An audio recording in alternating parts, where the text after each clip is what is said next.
Hi there, Geminis. Thanks so much for tuning in. I'm Astrogirl. We're looking at April 20 through April 26. And this week, the Sun joins up with Mars, the planet of passion, in earthy, stable Taurus, which is a sign that is very practical, one foot after the other, and doesn't like things to be rushed or hurried in any way. It's a really good time for you just to mosey along and also to work out what your next steps are going to be. Last weekend, we had that new moon in Aries, your 11th house of hopes, dreams, wishes, and friendship.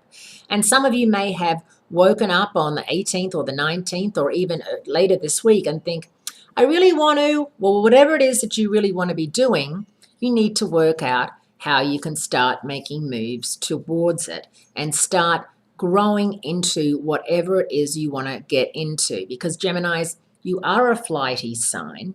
You can be very indecisive.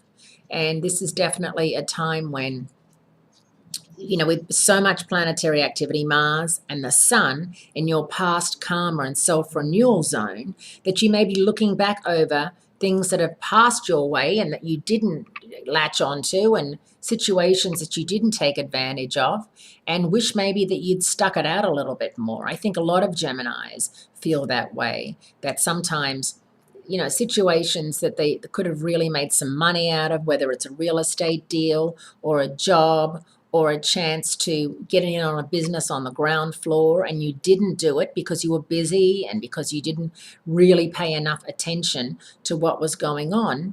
And now the business is doing really well, or the real estate is flourishing, and you're thinking to yourself, wow, I should have jumped on that ship before it sailed, because I was the first one asked. Because people are naturally drawn to you because you're a fabulous salesperson, you're very smart, you're very quick, you'll do the grunt work if necessary.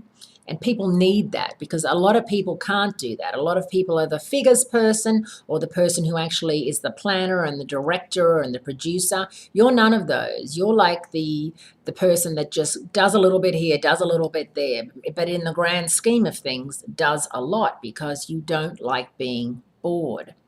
And that's another thing this week. In your past karma zone, you may realize that boredom has cost you quite a few things. Maybe you were in a relationship which was actually quite a good one, but because you felt trapped or bored, you ended that relationship.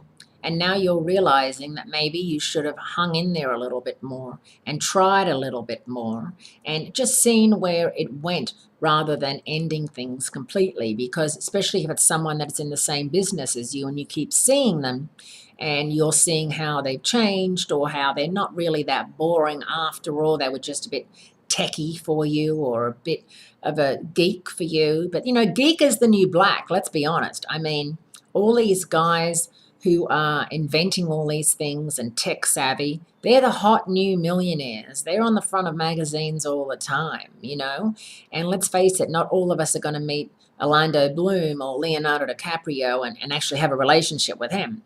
That's kind of out there. So don't dismiss someone simply because you think they're boring or they do something boring, because if you scratch the surface, it might actually be quite interesting. Have a great week. Great speaking to you. And I'll speak to you again next week, Geminis.